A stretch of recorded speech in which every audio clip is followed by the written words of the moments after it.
Olá, pessoal. Sejam bem-vindos à nossa apresentação.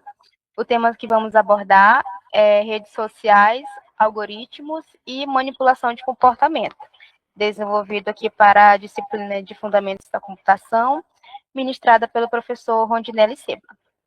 A nossa equipe ela é formada por mim, Andreina Cristine Nunes Carvalho, a Antônia Jardilene de Souza Oliveira, o Carlos Henrique Alves Júnior e o Cristiano Matheus Moraes Pessoa. Então, as redes sociais, elas fazem parte da rotina de bilhões de pessoas. Todos os dias nós utilizamos aplicativos para conversar, assistir a vídeos, ler notícias, compras e nos informar. Porém, poucas pessoas sabem que quase tudo que aparece na tela é escolhido por algoritmos. Esses algoritmos, eles analisam o nosso comportamento e determinam quais conteúdos nós veremos primeiro.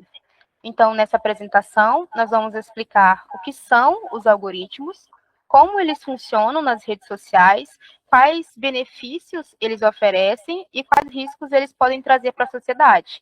Para isso, nós utilizamos como base livros e artigos científicos sobre algoritmos e redes sociais. Então, vamos começar entendendo o que é um algoritmo com a Jardilene. Boa noite, eu sou a Antônia Jardilene. Vou falar um pouco sobre o que é o algoritmo. Antes de entender como as redes sociais elas funcionam, a gente precisa compreender o que é o algoritmo. De maneira simples, um algoritmo é uma sequência organizada de passos para resolver um problema ou executar uma tarefa. Podemos comparar um algoritmo a uma receita de bolo.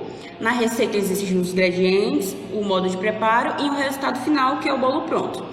Da mesma forma, um algoritmo recebe a informação, executa uma sequência de instruções e produz um resultado. Nos computadores, ele funciona de forma extremamente precisa, diferente de uma receita de bolo que não necessariamente é precisa, porque pode acontecer erros. No algoritmo, dentro de um computador, não. Não pode ter dois sentidos. Quando você utiliza o algoritmo dentro do computador, ele não pode ter dois sentidos, não pode haver dúvida ou interpretações diversas. Cada passo ele deve estar definido corretamente para que a máquina execute exatamente aquilo que ele foi programado. E é justamente esse o conjunto de instruções que permite o funcionamento das redes sociais. No início das redes sociais, as publicações elas apareciam em ordem cronológica, ou seja, o usuário via primeiro aquilo que havia sido publicado mais recentemente. Com o avanço da inteligência artificial, esse modelo mudou completamente. Hoje, o usuário praticamente não escolhe mais o que vê. Quem faz essa escolha são os algoritmos das plataformas.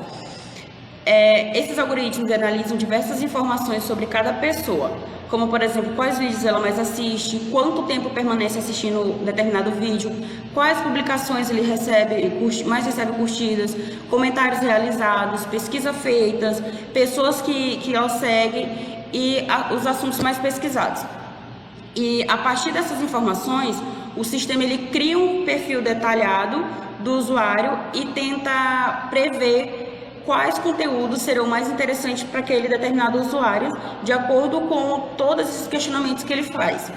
O principal objetivo é manter a pessoa conectada pelo maior tempo possível. Então, se a pessoa se interessa por um determinado conteúdo, mais conteúdo aparece para ela e mais tempo essa pessoa fica em tela.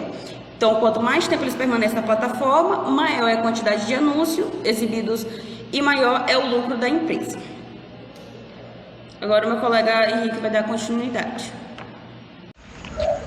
Boa noite, meu nome é Carlos Henrique e eu vou falar sobre a manipulação do comportamento e os principais problemas éticos. Como acontece a manipulação do comportamento? Os algoritmos não apenas mostram conteúdos, eles também influenciam nossas decisões. As plataformas registram praticamente todas as nossas ações, como curtidas, compartilhamentos, tempo de visualização e até mesmo aquilo que ignoramos. Esses dados permitem identificar nossos interesses, nossas preferências, hábitos de consumo e até nossas fragilidades emocionais. Com essas informações, o algoritmo passa a selecionar conteúdo personalizado. Se uma pessoa começa a assistir vídeos sobre determinado assunto, a plataforma entende que aquele tema desperta seu interesse e passa a recomendar conteúdos semelhantes. Isso aumenta o tempo de permanência na rede, mas também pode limitar o contato com opiniões diferentes. Além disso, os dados coletados podem ter um enorme valor econômico. Embora muitas redes sejam gratuitas, o verdadeiro produto comercializado é o próprio usuário e suas informações. Assim, um exemplo desses sites é o próprio Google, que ele nos dá informações, nos dá praticamente o serviço gratuito, em troca a gente dá nossos dados para ele. Agora, quais são os principais problemas éticos?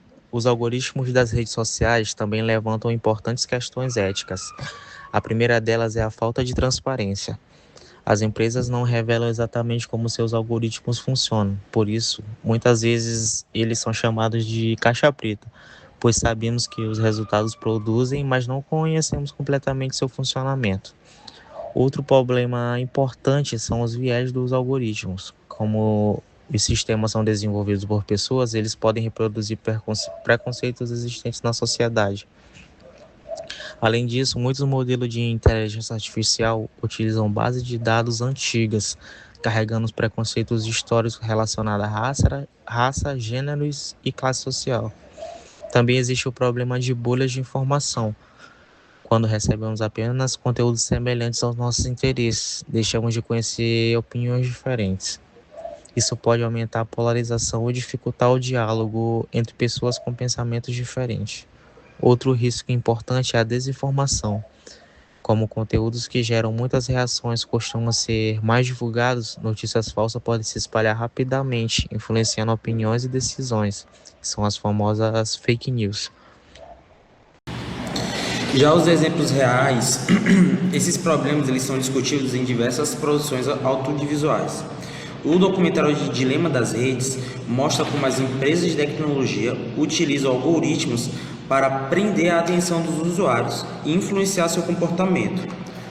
O documentário Code Geass apresenta casos em sistemas de reconhecimento facial que cometeram erros principalmente contra as pessoas negras, mostrando que a inteligência artificial também pode reproduzir preconceitos. Já o filme A Rede Social retrata a criação do Facebook e permite refletir sobre os impactos que essa plataforma passou a exercer na vida das pessoas. Agora para as possíveis soluções. O objetivo não é afirmar que os algoritmos são ruins. Eles fazem diversos benefícios, como facilitar pesquisas, recomendar músicas, filmes, produtos e conteúdos de interesse. Entretanto, é necessário que exista maior transparência sobre o seu funcionamento, porque também é importante investir na educação digital, para que as pessoas elas consigam compreender como essas tecnologias elas conseguem influenciar as suas escolhas. Também essas empresas e governos elas precisam criar mecanismos que garantem mais proteção aos dados pessoais, para que reduzam os preconceitos nos sistemas e consiga promover maior responsabilidade no desenvolvimento da inteligência artificial. Obrigada, Cristiano. Chegamos então ao final da nossa apresentação. Ao longo desse trabalho, vimos que os algoritmos eles fazem parte da nossa rotina e estão presentes em praticamente tudo que fazemos nas redes sociais. Eles ajudam a personalizar conteúdos e tornam o uso das plataformas mais práticos, mas eles também influenciam o que vemos, o que consumimos e muitas das vezes a forma como interpretamos o mundo. Por isso que é importante utilizar essas plataformas de forma crítica e consciente, entendendo que o conteúdo exibido ele não representa toda a realidade, mas com uma seleção bem feita pelos algoritmos com base no nosso comportamento. A tecnologia, por si só, ela não é o problema. O desafio é justamente garantir que ela seja desenvolvida e utilizada com mais transparência, respeito à privacidade, responsabilidade e educação digital, para que os seus benefícios eles não comprometam a autonomia das pessoas. Então, esperamos que essa apresentação tenha contribuído para uma melhor compreensão sobre o tema. Muito obrigada pela atenção de todos.